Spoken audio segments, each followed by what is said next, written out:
Hello दोस्तों, स्वागत है आपका हमारे यूट्यूब चैनल सिविल सर्विसेज मंत्र में। दोस्तों, आज का हमारा 1 day 1 concept for 72nd BPSC का टॉपिक है राष्ट्रपति। इसमें हम पहले क्वेश्चंस को देखेंगे, उसके बाद कॉन्सेप्ट समझेंगे, उसके बाद आंसर देखेंगे।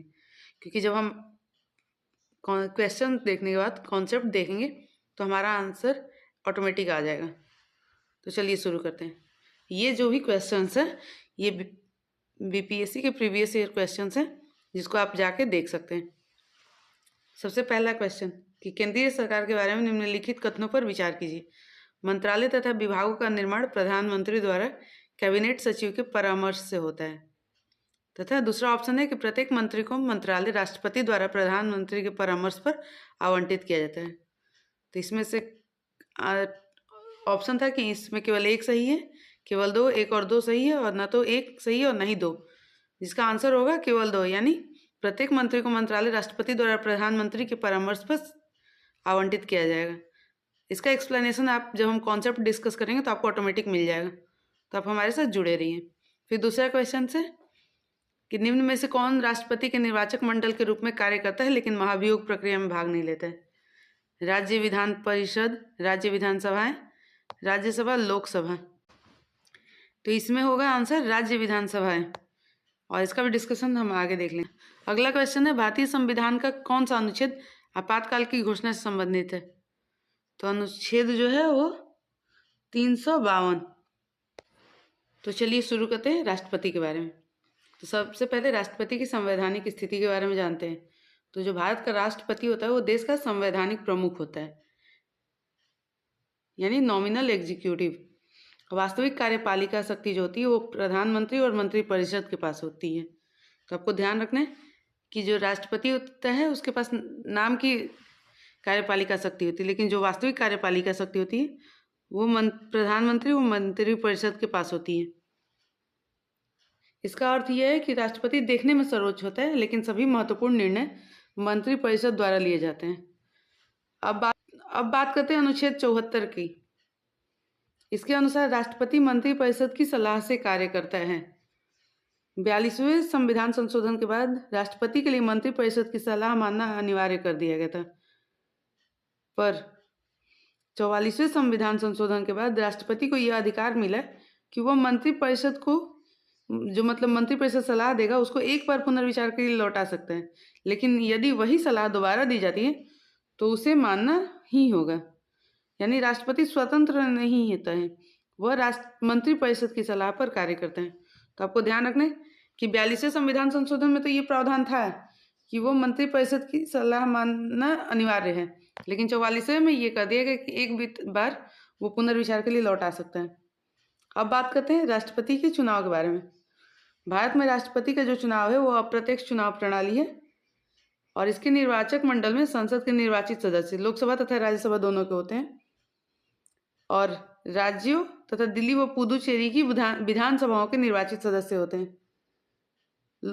तो ध्यान रखना है लोकसभा और राज्यसभा के मनोनीत सदस्य जो होते हैं वो इस चुनाव में भाग नहीं लेते हैं, बस जो भी निर्वाचित सदस्य होते हैं वो भाग लेते हैं। अब चुनाव की प्रणाली की बात करते हैं। तो राष्ट्रपति का जो चुनाव होता है वो आनुपातिक प्रतिनिधित्व प्रणाली तथा सिंगल ट्रांसफरेबल वोट द्वारा गुप्त मतदान से होता है। इससे संबंधित अनुच्छेद जो है अनुच्छेद 54 कहता है कि राष्ट्रपति के निर्वाचक मंडल होगा, और अनुच्छेद 55 कहता है राष्ट्रपति चुनाव में वोट के मूल्य से संबंधित प्रावधानों की बात करता है। अब बात करते हैं कि राष्ट्रपति के चुनाव में विधायक के वोट का मूल्य क्या होता है। तो एक विधायक के वोट का मूल्य निकालने के लिए उसको राज्य की जनसंख्या से मान लीजिए अगर एक विधायक के वोट का मूल्य निकालना है तो राज्य की जनसंख्या में विधायकों की संख्या गुने 1000 से भाग देना होता है। तो ये हमेशा एग्जाम में आते रहता है कि एक विधायक को वोट का मूल्य कैसे निकालें। तो आपको इसको ध्यान रखना है कि अगर राज्य की जनसंख्या में भाग देते हैं विधायकों की संख्या गुने 1000 से, तो हमें विधायक के वोट का मूल्य मिल जाता है। अब बात करते हैं राष्ट्रपति के कार्यकाल की। तो राष्ट्रपति का जो कार्यकाल होता है वो इसका वर्णन अनुच्छेद 56 में किया गया, जिसमें 5 वर्ष बताया गया है। और राष्ट्रपति अपना त्यागपत्र जो होता है वो उपराष्ट्रपति को सौंपता है। फिर आती है राष्ट्रपति पर महाभियोग की प्रक्रिया। यदि राष्ट्रपति संविधान का उल्लंघन करता है तो उस पर महाभियोग लगाया जा सकता है, और महाभियोग की प्रक्रिया जो होती है वो संसद के दोनों सदनों द्वारा विशेष बहुमत से पूरी की जाती है।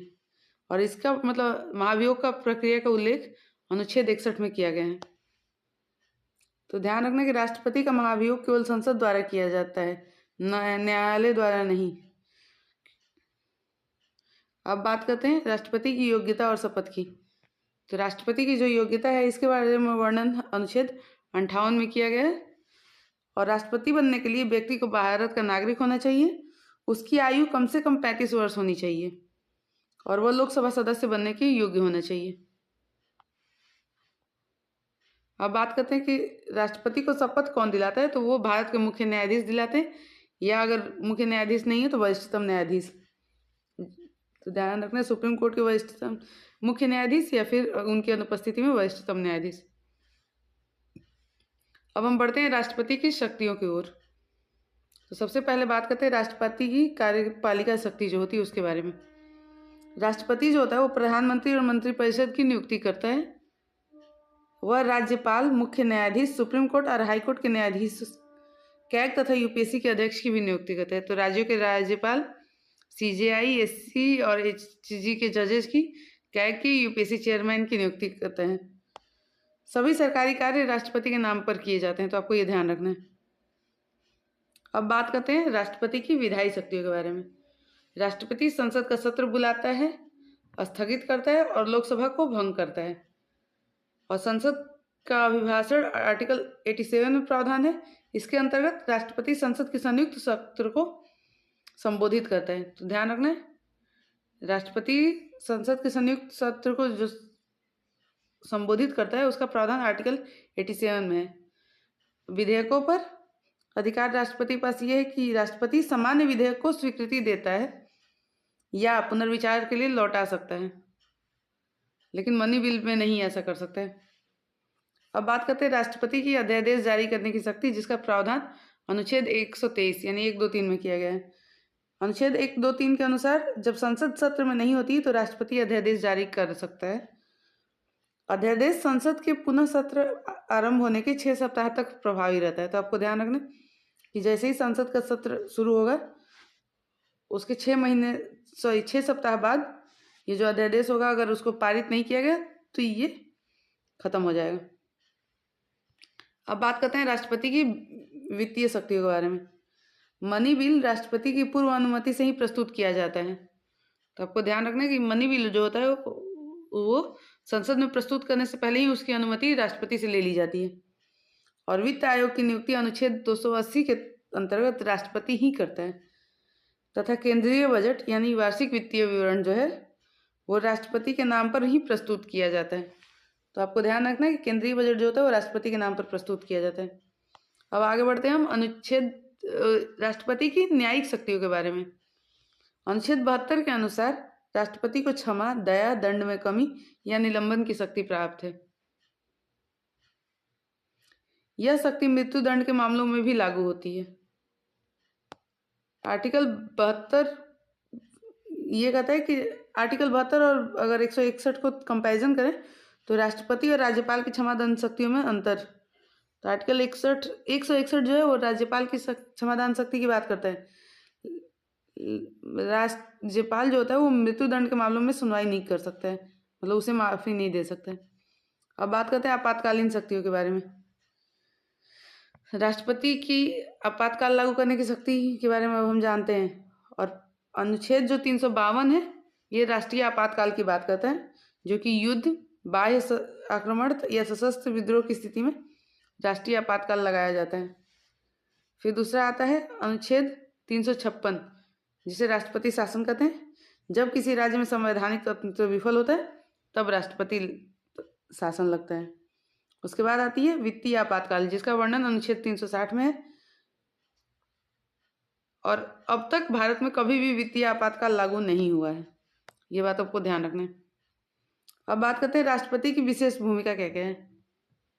राष्ट्रपति तीनों सेनाओं का जो होता है वो सर्वोच्च सेनापति होता है। वह अंतर्राष्ट्रीय स्तर पर भारत का प्रतिनिधित्व करता है और विदेशी राजदूतों की नियुक्ति भी करता है।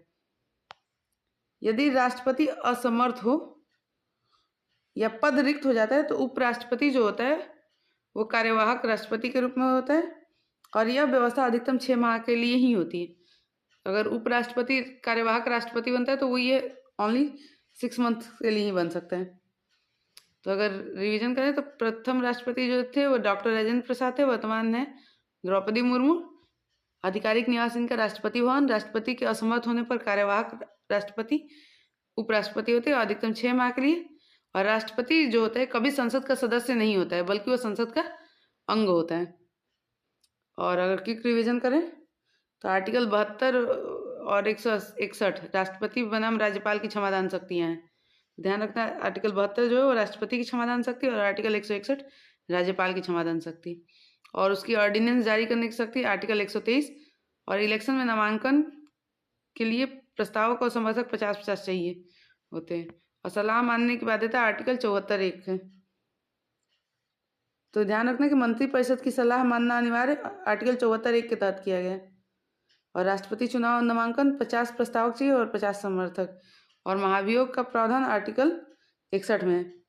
दोस्तों, अगर आपको ये वीडियो अच्छी लगी हो तो वीडियो को लाइक करें, शेयर करें और सब्सक्राइब करें।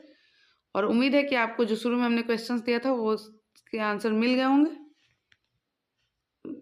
और मिलते हैं, अगर आपको ये पीडीएफ चाहिए तो पीडीएफ हमारे टेलीग्राम चैनल पर मिलेगा, और टेलीग्राम चैनल का लिंक जो है वो हमारे डिस्क्रिप्शन बॉक्स में मिलेगा।